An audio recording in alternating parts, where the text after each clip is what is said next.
जब देखें तो कल फारूक साहब ने जो पार्लियामेंट में तकरीर की, फारूक साहब ने कुछ बातें कही जिस पर गौर करना चाहिए। फारूक साहब ने कहा कि मैं हिंदुस्तान की वकालत करता आया हूँ यूनाइटेड नेशंस में, मैंने हिंदुस्तान की वकालत की है जेनेवा में, मैंने हिंदुस्तान की वकालत की है एशियन में, मैंने हिंदुस्तान की वकालत की है ह्यूमन राइट्स कमीशन के सामने, मैं मुल्क का केस प्लीड करता रहा। इस पार्लियामेंट में जब वो गए थे, जब उन्होंने इलेक्शन लड़ा था, उस वक्त उन्होंने कश्मीरी कौम जम्मू के लोगों से एक वादा किया था नेशनल कॉन्फ्रेंस में कि वो पार्लियामेंट में जाकर 370 और 35 से एक दिखा करेंगे। और जो इलेक्शन, पंचायत इलेक्शन के दौरान इन लोगों का स्टैंड रहा, वो उसके बिल्कुल बरक्स था जो कल वो पार्लियामेंट में कह रहे थे कि उन्होंने आज तक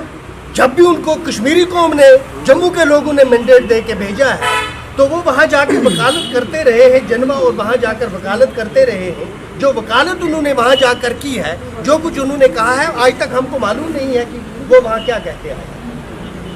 एक तरफ आप वहाँ अपनी तारीफ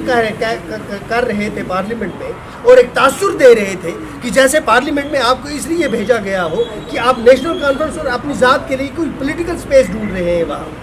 अपनी सफाइयाँ पेश कर रहे हैं। दूसरी तरफ यहाँ लोगों को ये तासुर देने की कोशिश करते हैं कि नेशनल कॉन्फ्रेंस जो है, इसके सिवा यहाँ कोई ऐसी सियासी जमात ही नहीं है जो आपका केस वहाँ प्लीड कर सके। अब इस चीज़ को जहन में रखें कि फारूक साहब ने जो वहाँ कहा वो क्या था। उसके रेस्पॉन्स में उनके भांजे जफर शाह ने कल बयान दिया।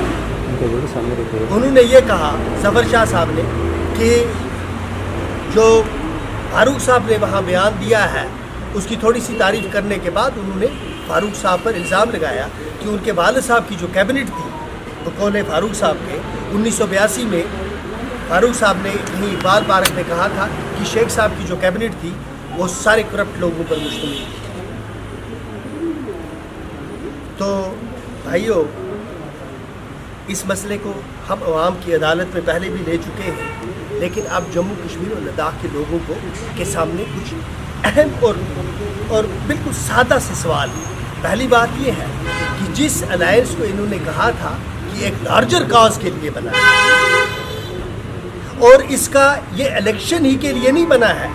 ये खुद उन्होंने स्टेटमेंट दिए थे कि ये अलायंस इसलिए नहीं बना है कि हमको कोई सिर्फ पंचायत इलेक्शन लड़ने हैं। वो अलायंस इलेक्शन में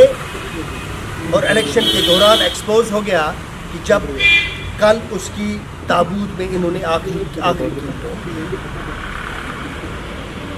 अब ये फ़र्ज़ बनता है फारूक साहब पर, यह फ़र्ज़ बनता है महबूबा जी पर कि जिस तरह उन्होंने इलेक्शन लड़ा और लोगों को धोखा दिया कि ये अलायंस जो है ये बड़े टारगेट्स अचीव करने वाला अलायंस है। कल मुस्तफ़ा कमाल साहब ने ये कहा,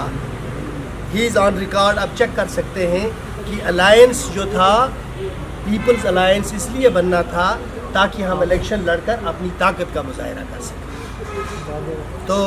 जो अपनी पार्टी रोज़े अव्वल से ये कहती आई है कि पीपल्स अलायंस कश्मीर की तारीख का अगर सबसे बड़ा नहीं तो 3 अगर फ़रेब ढूंढे जाएं तो ये पहले 3 फ़रेबों में, पहले 3 धोखों में एक धोखा है। ये साबित उस वक्त हो गया जब उन्होंने कहा कि ये इलेक्शन के लिए अलायंस बना था, हमने इलेक्शन लड़ लिया, अब अलायंस कहीं है ही नहीं। तो